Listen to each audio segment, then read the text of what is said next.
Jadi kita harus baik sangka, jangan su'uzan. Karena itu bukan salat. Yang aku heran itu setiap tahun itu tradisi ini terulang setiap Ramadan. Menjadi sebuah kebiasaan. Yang seharusnya menjalani kebiasaan agama atau kebiasaan beribadi. Dan kenapa itu hal menjadi betul-betul sesuatu yang kebiasaan, menjadi tradisi? Kenapa? Aku heran ini. Ada yang bisa jawab? Kenapa ketika masuk Ramadan tetap menjalankan 23 rakaat tapi dengan cara cepat? Aku heran belum menemukan jawabannya. Ada apa dengan 23 rakaat harus selesai cepat? Dan ini khusus di bulan Ramadan. Aku sangat kagumi ketika mendengar seorang imam begitu maju imam tarawih rakaat pertama, Allahu Akbar. Masya Allah, kepanjangan takbirnya. Saya suruh alhamdulillah, pasti nikmat, enak. Bismillahirrahmanirrahim, alhamdulillahirrahmanirrahim. Astaghfirullahalazim, saya kaget. Barusan sudah enak, ngapain cepat-cepat?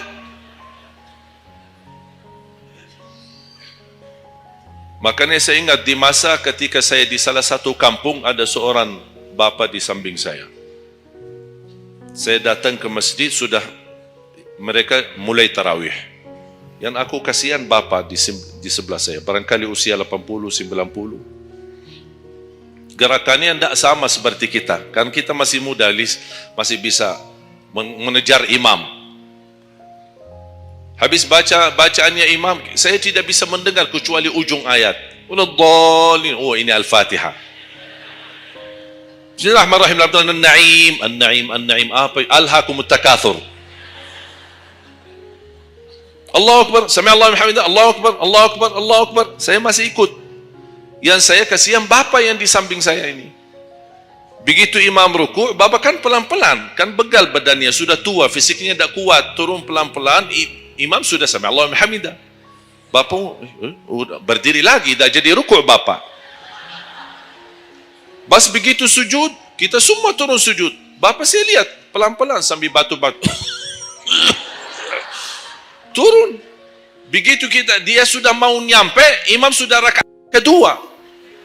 Bapa malah berdiri lagi, dah jadi sujud. Astaghfirullahaladzim, kasihan bapa dah jadi ruku', dah jadi sujud. Pas di rakaat yang kedua, saya megang tangannya, Pak, kita pulang aja deh. Mendingan salat tarawih di rumah sendiri. Itu bukan salat tarawih. Ramadan cuma berapa kita menemukan Ramadan? Orang yang sudah wafat, kalau kita boleh berbicara dan dengar bisikan apa yang mereka bisa jawab. Wallahi, semua orang yang sudah mati berkeinginan kembali ke dunia untuk menikmati bulan Ramadan. Mereka ingin menikmati bulan Ramadan, menikmati tarawih, menikmati suasana buka puasa bersama, bagi-bagi sahur, dan aktivitas yang lain.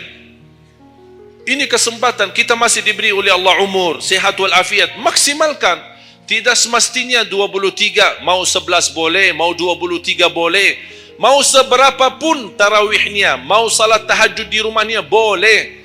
Ulama sudah menjelaskan jumlah salat malam atau tarawih yang paling sedikit 2 rakaat, yang paling banyak tidak ada batasnya. Jadi kalau kita 2 rakaat, 4 rakaat tutup witir, sah. 8 rakaat tutup witir, sah. 10 rakaat tutup witir, sah, tidak ada masalah. Tidak harus 11 atau 23. Intinya bukan jumlahnya, tetapi cara melaksanakannya. Apalagi kalau bacaan imam bagus, fasih, jelas hurufnya. Saya yakin bagi jamaah yang awam, yang datang setiap Ramadan, setiap malam ikut salat tarawih, dia belum bisa baca Quran, tapi dia mendengar baca imam selama 30 malam, dia pasti bakal belajar Al-Quran karena bacaan imam bagus. Bismillahirrahmanirrahim. Alhamdulillahi rabbil alamin. الرحمن الرحيم مالك يوم الدين إياك نعبد وإياك نستعين اهدنا الصراط المستقيم صراط الذين أنعمت عليهم غير المغضوب عليهم ولا الضالين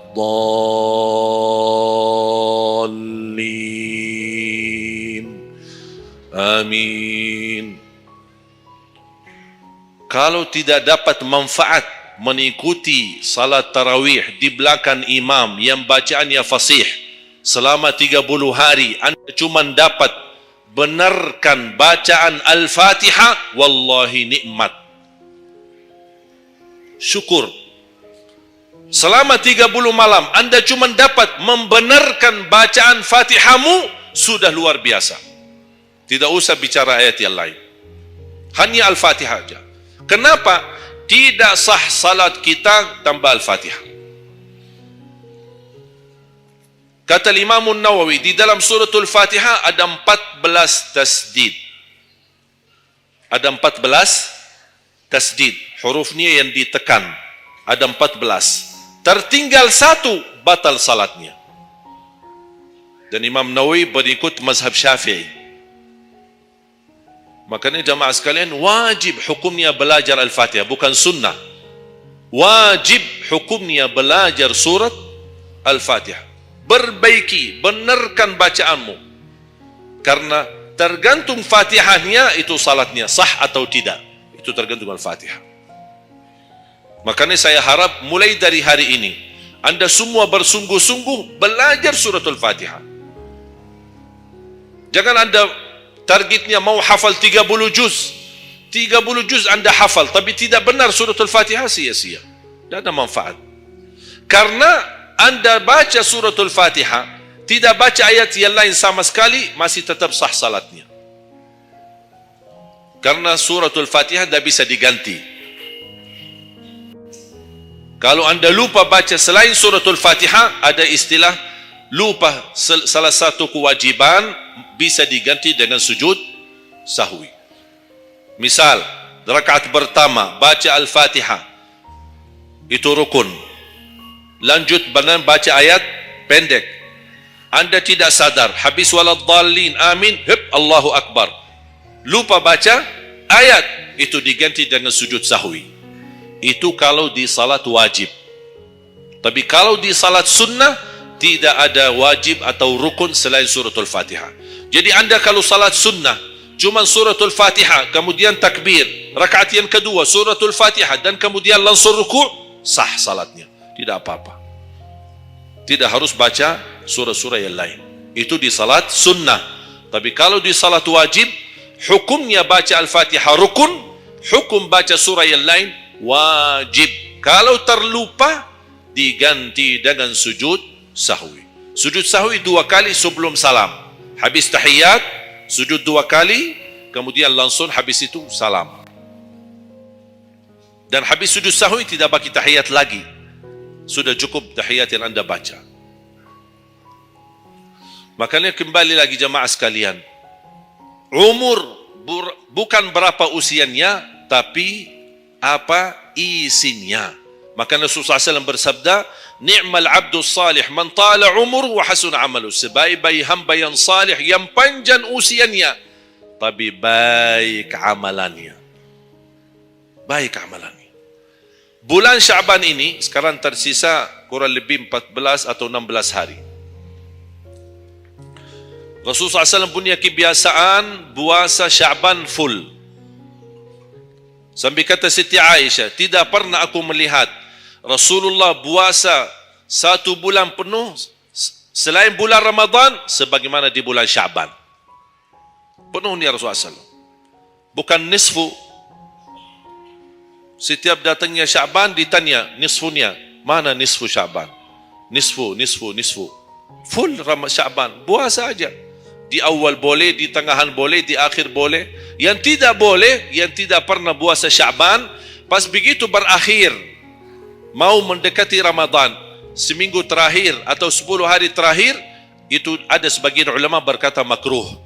Kalau sudah 2 hari terakhir bulan Syaban, anda tidak pernah ada puasa sebelumnya, itu dianggap oleh ulama haram. Apalagi kalau sudah jatuhnya di hari keraguan, hari ragu-ragu. Kemungkinan ini bisa hari terakhir, kemungkinan bisa masuk Ramadan, isbat Ramadan. Termasuk ibu-ibu dan jamaah sekalian yang masih punya hutang, segera lunasi hutangnya. Jangan begitu sudah mendekat puasa, anda punya hutang 7 hari, tersisa bulan Ramadan 5 hari. Syekh, apa? Aku punya hutang 7 hari, sedangkan yang tersisa bulan Ramadan itu tinggal 5 hari lagi mau masuk Ramadan. Aduh, 1 tahun tak pernah tanya. Begitu sudah mepet baru cari jawabannya. Itu karena hukuman nanti. Tetap diganti puasa yang dari tahun yang lalu. Tetap bayar hutangnya dan kena denda setiap hari kena fidyah. Jadi seandainya anda masih punya hutang dan masuk Ramadan, anda belum lunasi, tetap hutang itu terbawa nanti. Pas habis Ramadan, anda punya kewajiban bayar hutang. Tapi karena anda tunda, mundurkan sampai masuk Ramadan, anda punya kena denda. Ditambah lagi, bukan hanya bayar dengan puasa, ganti puasa, tapi ada lagi namanya fidyah.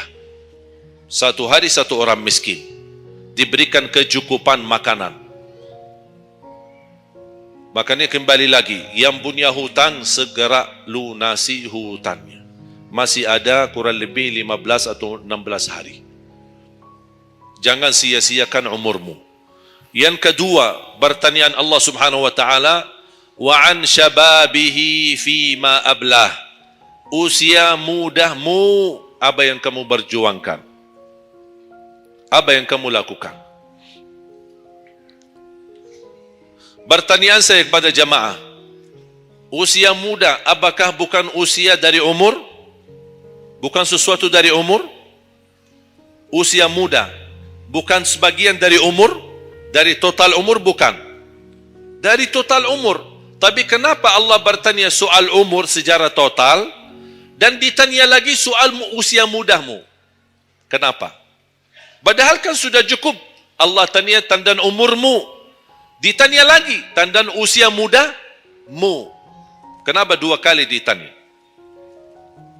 Allah tidak mencukupi dengan pertanyaan umur, total umur kita, tapi Allah menambahkan lagi, itu menjadi beban bagi seorang pemuda.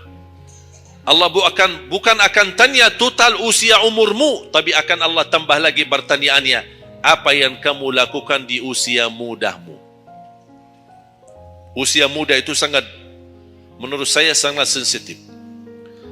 Anak muda yang taat, istiqamah di sisi Allah lebih baik daripada yang tua yang taat. Sekali lagi, dan yang tua-tua jangan tersinggung ya. Yang muda yang taat, istiqamah di sisi Allah lebih mulia daripada yang tua yang taat. Sama-sama taat, tapi kenapa yang muda lebih mulia? Karena godaannya lebih besar. Kalau yang tua, apa yang mau digoda? Habis sudah. Tak ada fisik, tak ada tenaga, tak ada apa. Kalau yang muda banyak godaannya. Pandangan matanya, telinganya, hawa nafsunya, sahwatnya, fitnah sana sini. Mudah digoda anak muda. Makanya Allah berikan kemuliaan.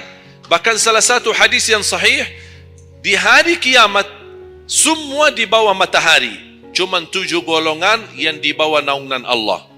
Di antaranya wasyabun nasya'a fi ta'atillah, seorang pemuda yang menjaga diri dalam bertaat kepada Allah.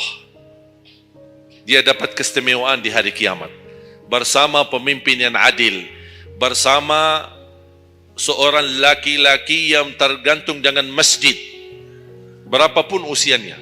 Ditambah lagi seorang pemuda yang bisa menjaga diri dalam bertaat kepada Allah Subhanahu wa taala. Dan kalau kita baca sejarah ulama, semua para berjuang untuk agama semuanya muda. Tak ada yang tua. Bilal ibn Rabah, seorang pemuda. Abdullah ibn Mas'ud, penghafal Al-Quran, seorang pemuda. Abdullah ibn Umar, seorang pemuda. Dan banyak yang lain.